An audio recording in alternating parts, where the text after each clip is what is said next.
It's good to be with you this morning, be able to share with you this morning. This message I'm going to share with you this morning, and we're trying to correct all that feedback you're hearing. We'll get it done here in a minute.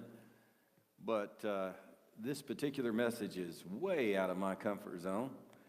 And my friend David over here, who's been a pastor for many years, and him and his wife Barb were visiting this morning, and I saw him walk in. I thought, oh, I wish he would come another Sunday, because he could do this message far better than me.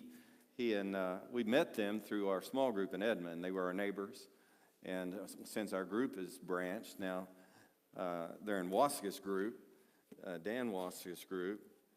But I'm going to do my best to share this message with you this morning, and really all I'm going to do is sort of point you in a direction with the 30 minutes I have here.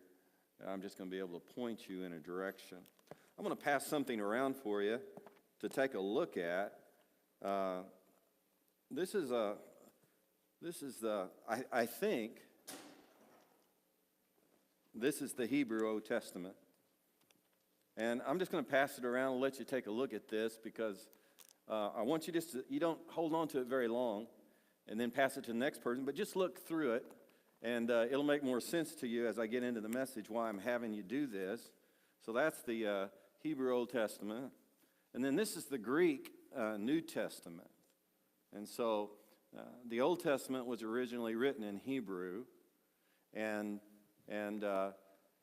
Hebrew or Aramaic, really not sure. And then here's the New Testament in Greek, which is... we're pretty sure that the original was written in Greek.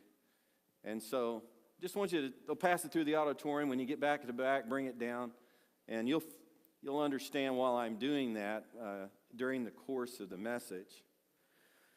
Well, the title of this new series is Intellectual Honesty. And, you know, everything begins with definitions. And if we're not on the same page when it comes to definitions, we're not going to end up, really agreeing on anything. And so I want to help you understand here at the beginning what intellectual honesty is. First of all, intellectual honesty it's something that's very important to us as far as character is concerned. It's a virtue, and it's a method of problem solving is what intellectual honesty is. And it's characterized by being unbiased and then having an honest attitude in an effort to discover the truth. Now, what's the problem with that virtue?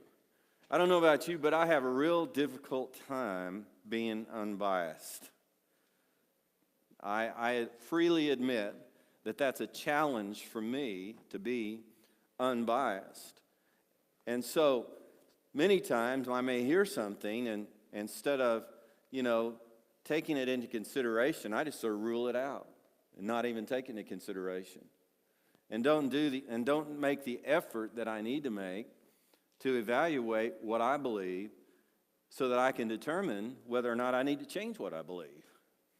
And so intellectual honesty, when it comes to religion, it's demonstrated by three things that I'm going to share with you to begin with. Intellectual honesty is demonstrated by deciding that your current beliefs will not interfere with the pursuit of truth. My current beliefs, I'm not going to let them interfere with the pursuit of truth. And then secondly, intellectual honesty is by courageously examining relevant facts and information, even though new discoveries may contradict what you have believed. And it takes courage to do that, doesn't it? To delve into something and consider something from an unbiased perspective, understanding that this really might contradict what I have believed. And then intellectual honesty is deciding to change what you believe based on the evidence. Deciding what you will believe, or deciding to change what you believe based on the evidence. Now, what I'm convinced of and I'm persuaded of is that if you're intellectually honest and you examine the right information, you will agree with me that the Bible is reliable. and that Jesus is who he claimed to be, the Son of God. I honestly believe that. If you will be intellectually honest, I believe you will come to that conclusion. Now, you may not receive Jesus as your personal Savior and Lord. Certainly, that's the work of the Holy Spirit, and you agreeing with his work. That may not happen, but I do believe that if you'll be intellectually honest, that you would come to the conclusion, based on the right information, that the Bible is reliable and that Jesus is who he claimed to be, the Son of God. And so that's the way I want to start this series moving forward here for all of our speakers that will be speaking through the month of April. I just want to challenge you to be intellectually honest. Now, that's very difficult in the world that we live in. Do you know any politicians that are intellectually honest? I mean, sometimes you just wonder how in the world people come up with the conclusions they reach based upon the information. You might think, well, they just don't have the right information. Well, the truth is, maybe they're not courageous enough to pursue the right information. And they're going to allow their current belief system to keep them from courageously pursuing the right information. And so it's very challenging in the society that we live in to be intellectually honest. Now, I want to give you a couple of disclaimers at the start of this series. First of all, I'm not going to be able to give you enough information in the next few minutes to answer all your questions and resolve every intellectual problem you might have on the question, is the Bible reliable? I won't be able to do that. You're going to have to do your own homework in order to come up with more information. So I'm definitely not skilled enough in a short a period of time in order to think that I'm going to persuade you to change what you believe.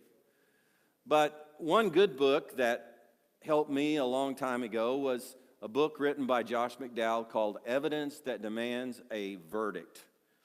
And so if you're interested in pursuing more information about what I'm talking to you today, that would be a good starting place. Evidence That Demands a Verdict by Josh McDowell. My second disclaimer is I'm not going to be able to perform a miraculous sign to convince you that what I believe about God is what you should believe. Now, I wish I could promise that I would be able to do that. Now, God still performs miraculous signs, that's what I believe. But I'm not going to be able to whip one out and convince you that the Bible is reliable by something I'm going to be able to do today. As far as I know, that's not going to happen. And so I want to give that disclaimer as well. I wish I could do that.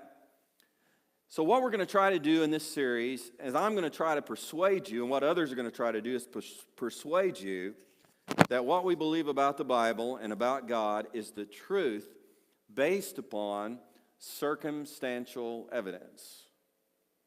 Now, circumstantial evidence in law is evidence not drawn from direct observation of an event. And so when we talk about the Bible, there's no one here that we could point to, other than the Holy Spirit of God, that directly observed the events that are in the Bible. Circumstantial evidence in a trial is evidence that does not come directly from an eyewitness or a participant. To obtain circumstantial evidence, we must have the right information and right logic to remove any reasonable doubt. And then based upon circumstantial evidence, we can make a decision beyond reasonable doubt. An example of circumstantial evidence is DNA evidence, which really didn't exist very much, I guess, early in my lifetime, and now it's the rave as far as reaching conclusions about who's guilty of various crimes, DNA evidence. But that's an example of circumstantial evidence. People can be convicted for murder even when there are no eyewitnesses if there's DNA evidence, circumstantial evidence.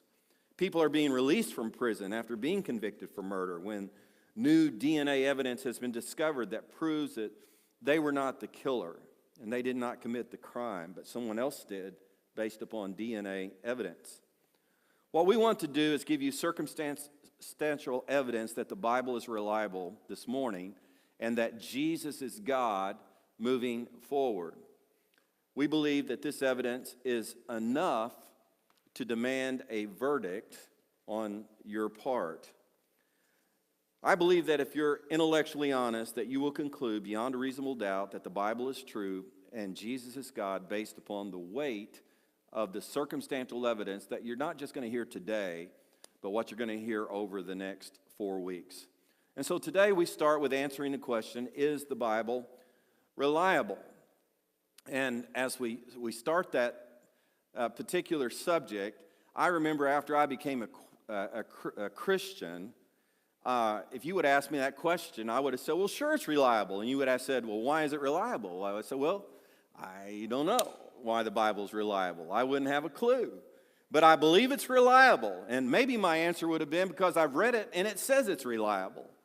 You know, it wasn't long after I became a Christian that someone shared with me 2 Timothy chapter 3 and verse 16, all Scripture is inspired by God, and it's profitable for teaching, reproof, correction, training in righteousness, that the man of God may be adequate, equipped for every good work.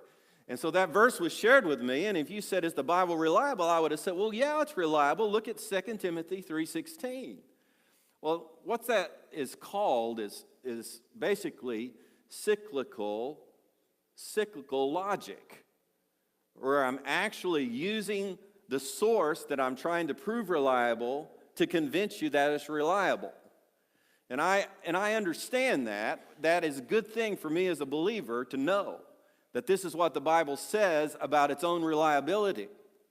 But you know, for those who don't believe, that's not a good answer to them as far as why is the Bible reliable. You know, our knowledge of history comes from stories preserved in literature.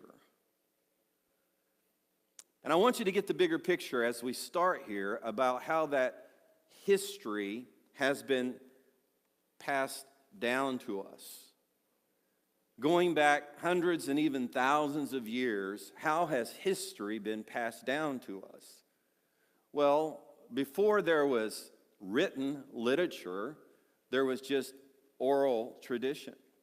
In other words, thousands of years ago, when someone wanted to pass their history on to their families, or they wanted to pass the history of a people group on to the next generation, how did they do it? Well, there was only one way to do it. Thousands of years ago, they told oral stories, and people learned the oral stories, and the oral stories just got passed down from one generation to another generation. Writing didn't actually come into history until around 3000 or so BC. And so all of the history before 3000 BC was primarily being carried down from oral tradition. And then writing began. And when writing began, primarily the way writing was done, if you wanted someone to know through writing what you were talking about, you just drew a picture of it. Now, can you imagine how long it would write a book drawing pictures? You know? But really, the first writing, that's what took place. People started drawing, images in order to try to communicate through writing the story they wanted to tell. Well, then things developed, and before you know it, different people groups in different ancient civilizations began to develop their own systems of writing. And that's where you started to get written literature and history being recorded in writing going back 3,000 years. Now, ancient history as a term refers to the collection of past events in history from the beginning of writing and recorded human history in the 3000 to BC to 500 AD period. So when I say ancient history, I'm going back to 3000 BC, and I'm talking about the time period of 3000 BC to 500 AD. And remember now, we're talking about the history of many different ancient civilizations. Okay, and there was no internet, there wasn't any computer, there wasn't any printing presses, and so many of these ancient civilizations were isolated from one another. And so what was going on in one ancient civilization wasn't known to the other ancient civilization. We don't live that way today. If I asked you, well, what's going on right now in North Korea? Well, many of you could stand up and passionately tell me all kinds of stories. What's going on in another part of the world? Well, that wasn't possible then. And so these ancient stories that were being written down in literature, they were confined. They were confined to these different ancient civilizations and people groups. Now, from ancient civilizations, there are all kinds of stories in ancient literature. And so if you look at the ancient history of the ancient civilization of China, they've got their own set of stories. Or you go to Egypt, and they've got their own set of stories. Or you go into certain people groups in South America, and they've got their own set of stories. Now, some of these stories were written to be fact. They are written to be history. And some were written even then just to be fiction. And some are a combination of fact and fiction. Now, can you relate to that? You watch a movie and you know it's fiction. You watch another movie and it's a documentary and it's being portrayed as historical fact. And then you'll watch a movie and it'll say, this movie is based upon true events. Now, what that means is there's a few true events and everything else in the story is the imagination of the person who wrote the story. And they're filling in all of these gaps. So it's a combination of fact and fiction. Well, as ancient literature texts are discovered all over the world through archaeology, then what happens is that they are subjected to these tests by critics to determine if the text is reliable. Is it talking about fact? Is it talking about history? Is it talking about fiction? Is it talking about a combination of fact and fiction? Can you understand how difficult that is? To really draw a conclusion on whether or not something from one of these ancient civilizations is fact or fiction or a combination of the both.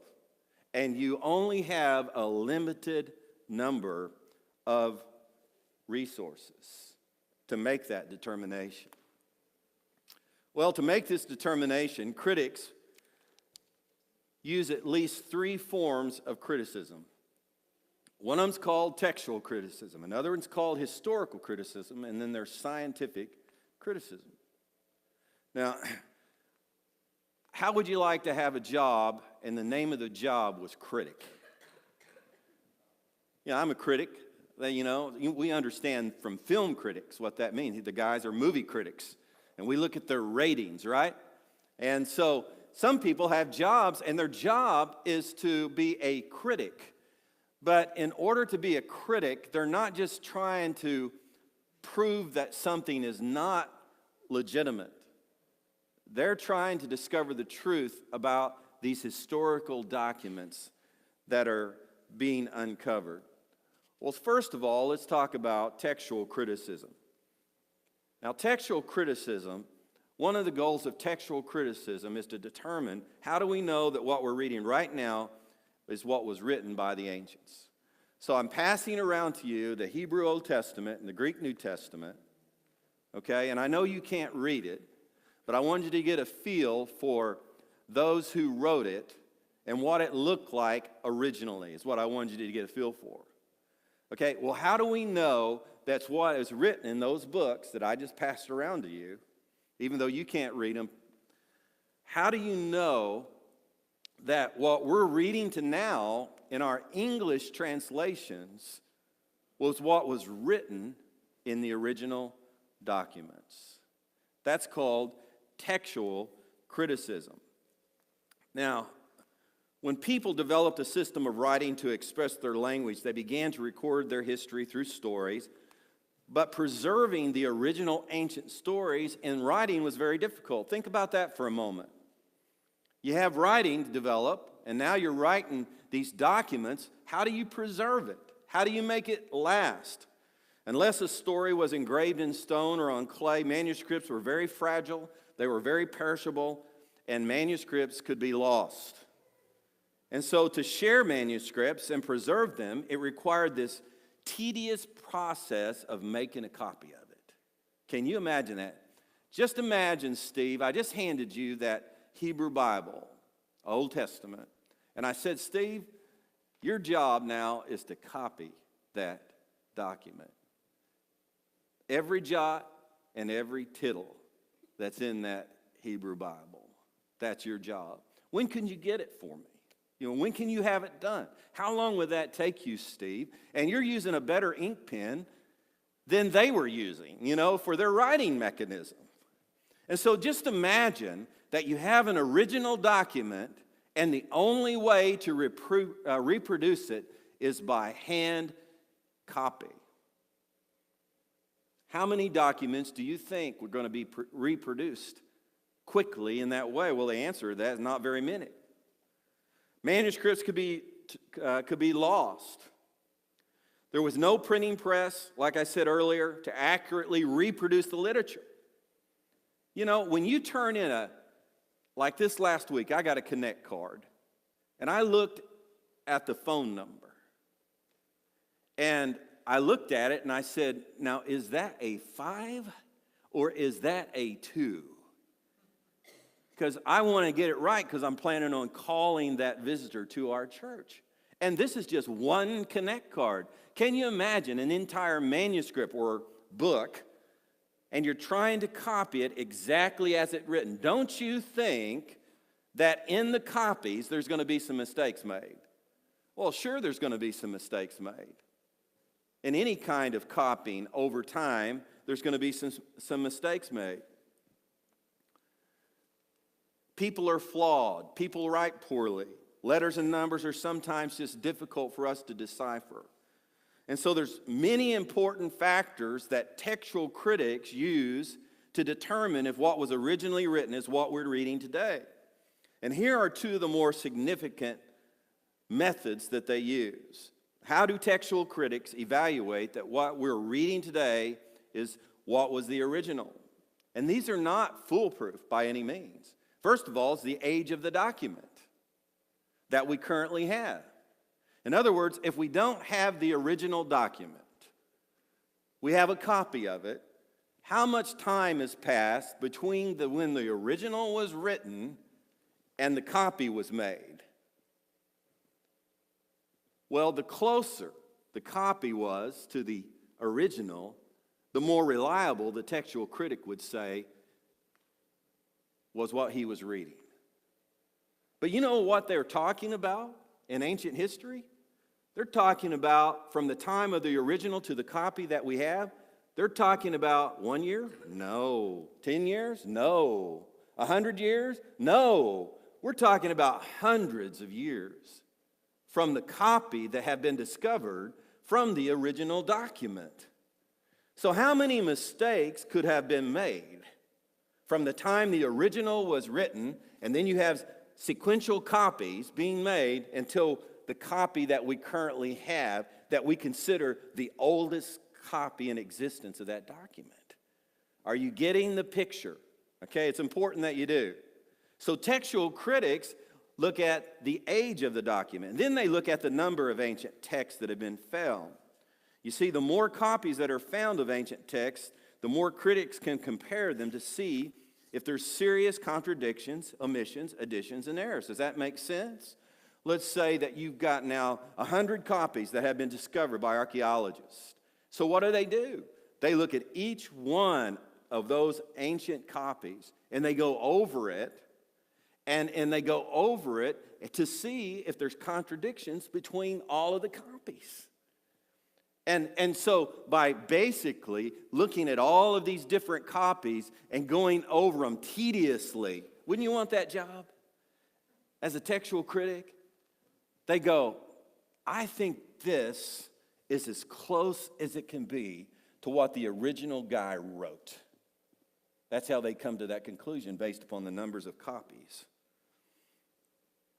Well, how is the current Bible that we read today to be viewed based on textual criticism? First of all, the age of the biblical text. Well, with regards to the Old Testament, the texts known as the Dead Sea Scrolls were written during the 1st century BC to the 1st century AD. I'm talking about within a 200-year period here, okay? That's the way these guys talk when they're talking about ancient history. And they don't consider that to be a long time. I consider that to be forever. And so what we have is the Dead Sea Scrolls are the oldest text, and they're all copies from the original text. And so those Dead Sea Scrolls, if they were written in the 1st century BC to the 1st century AD, how many years are they away from the original? Well, Moses lived in 1500 BC, right? And he wrote, according to our Bibles, the first 5 books of the Old Testament. And they consider that to be close as far as the age of the document from the Dead Sea Scrolls. That's pretty good when it's compared to other ancient documents. They go, that's probably reliable. They consider that many years to be reliable on the age of the text. Now, with regards to the New Testament, they also consider it to be reliable because the ancient New Testament texts that we have been discovered were written as early as the 2nd century AD. And so that's like, oh wow, that's between 100 and 200 years from the time the original letters were written, like by Matthew, Mark, Luke, and John, and the Gospels.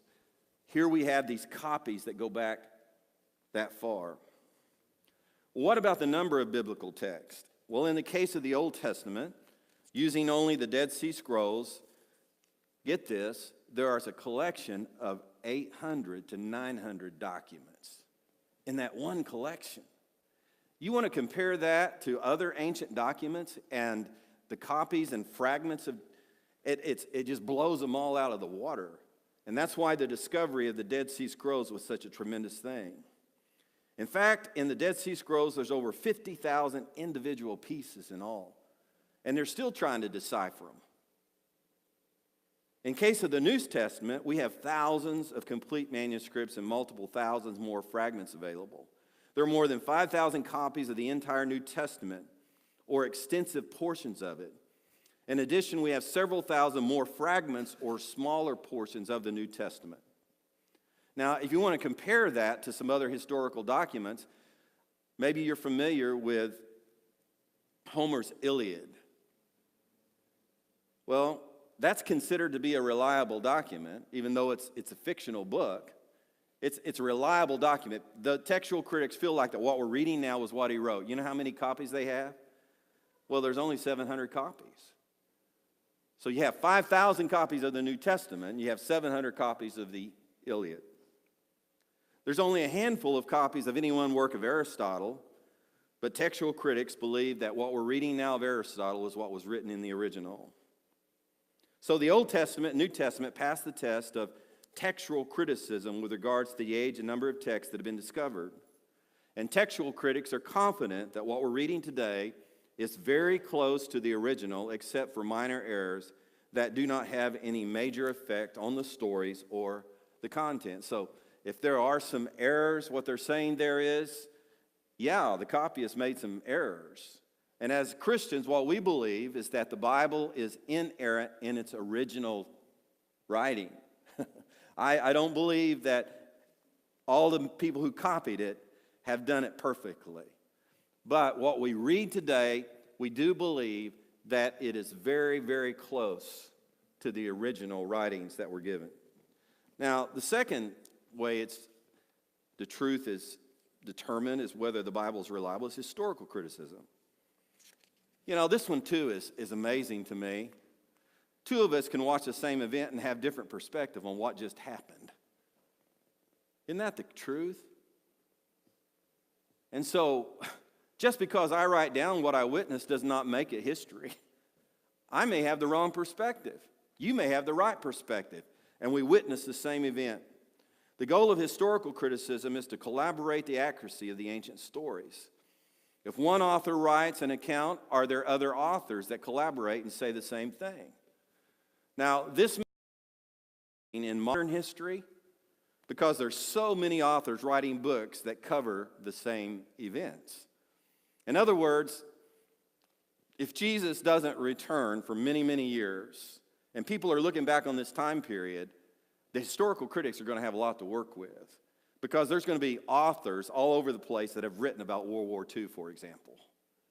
And if they're wanting to get the facts right years from now and do a new documentary, they'll have a lot of resources to draw from. Ancient historical critics feel fortunate if they have one complete text from just one author for an ancient time period. Now, one of the remarkable things about the Jews is like they were ahead of their time in lots of different ways, and this is one of them. The Bible was written by Jews, probably with the exception of Luke, who was a Gentile who wrote the Gospel of Luke in the New Testament. And I believe that was ordained by God, that he was one of those gospel writers. But the Bible was written by Jews, and it's loaded with historical information. The Bible is just full of historical information. There are incredible lists of genealogies. For example, here's a list of genealogy. You have all of these generations from Jesus back to Abraham. And in fact, you have in one gospel account the genealogy of Jesus back to Adam. Now, who would do that? There's not another book like that contains that kind of genealogy. You know, I can trace my family tree back 7 generations to where that grandfather, who was Jacob the First, by the way, came over here from Switzerland. And then that's it. You know, who could preserve this and put it in a book? Well, the Jews did. They did. And so you have these incredible genealogies. And here's from Jesus to Adam. Put it up there. There's Jesus to Adam. It's in the Bible, a genealogy like that. The family tree of Jesus is listed all the way back to Adam. And then you have all of these time periods that are mentioned in the Bible. And based on those time periods, we can create timelines. Do you understand how incredible that is when it comes to ancient history?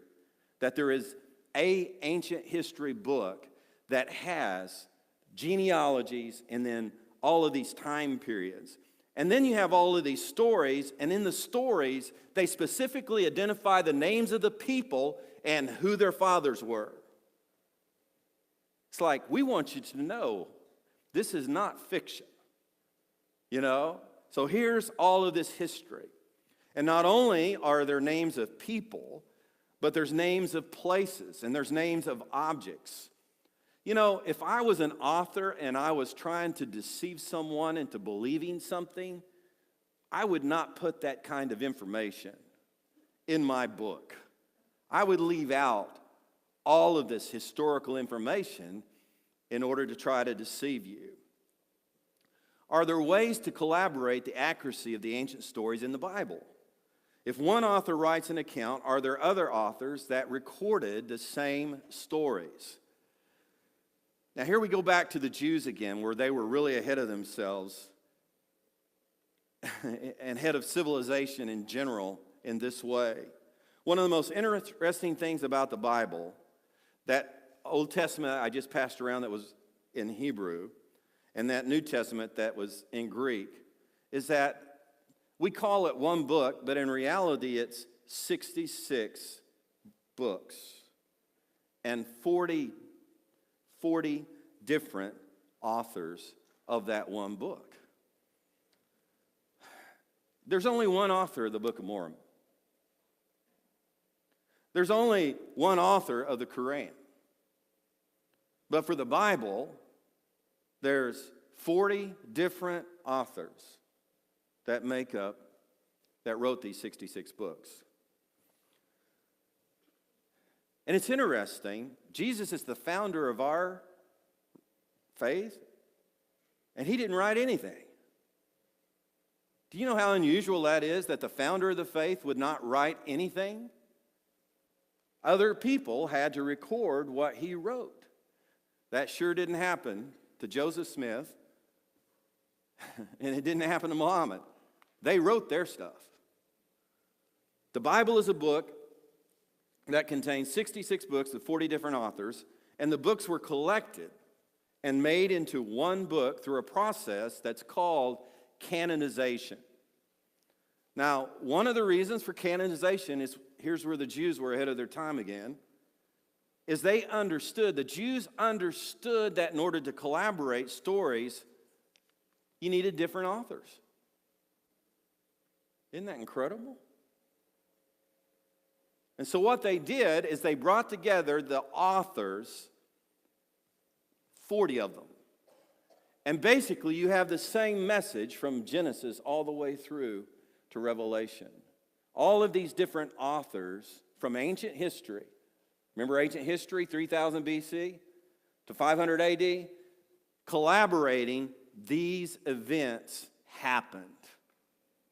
So you have all of these witnesses. Basically, in the Bible, you have 40 witnesses to the events that are in the Bible.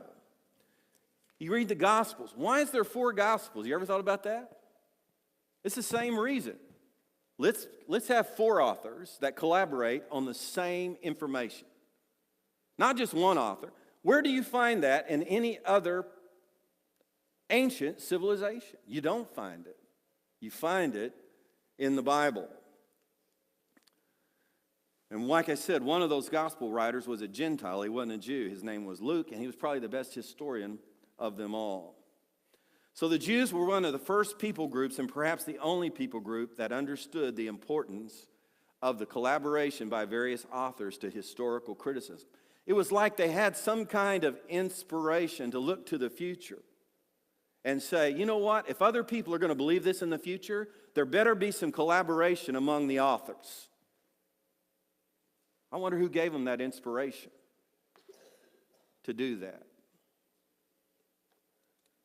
We do have the ability to fact-check history in the Bible with ancient literature by other authors and artifacts that are outside the Bible. For example, the earliest non-Christian testimony to Jesus' existence is that of the Jewish historian Flavius Josephus, who wrote in AD 37 to 100. He wasn't a Christian, but there's no question when you read his historical writings that he did not say that Jesus was a myth. He did not deny the existence of Jesus.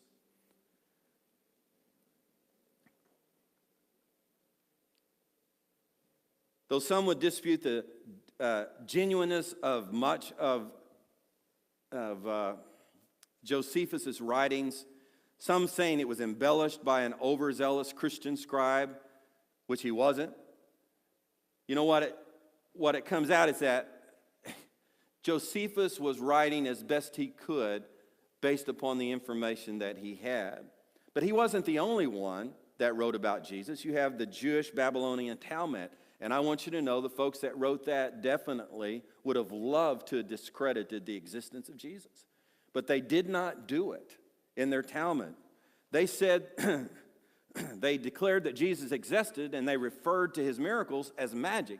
They didn't even deny his miracles happening. They just called it magic rather than works of God. There's all kinds of allusions to Christ in Romans history and Romans time. Pliny, the governor of Bithynia, wrote about Christianity and Christians and Jesus, and never once did he go, he really didn't live. He really didn't exist. The same could be said for the Roman historian Tacitus. Suetonius, another popular Roman writer, mentions Jesus, and once again, they're mentioning him as a historical figure that actually lived. When the Apostle Paul was trying to persuade King Agrippa to believe upon Jesus in Acts 26:26, He said this, "For the king before whom I also speak freely knows these things, for I am convinced that none of these things escapes his attention." Isn't that incredible that he would say this to King Agrippa? None of these things have escaped your attention. In other words, he goes on to say, this was not done in a corner. It was not done in secret. Jesus wasn't going around with a few people doing what he did. He did what he did in front of everybody. It wasn't done in a corner. Let me close with this, and just let me say this, and then I'll close. When it comes to textual criticism and historical criticism, the Bible is the most vetted ancient document in the history of the world. It's been researched and researched and researched again. There's greater collaboration by authors on the stories of the Bible than any other ancient book of history. So textual criticism and historical criticism would say, yeah, the Bible is reliable. What we're reading today is, if it's not exactly, it's very close to what was written then. And yes, the stories in the Bible, they've been collaborated by a variety of different authors, both that are in the biblical authorship, but also outside of the biblical authorship. Finally, if I was going to try to persuade you that the Bible is reliable, and we had another 30 minutes, which we don't, what I would turn to is the scientific criticisms.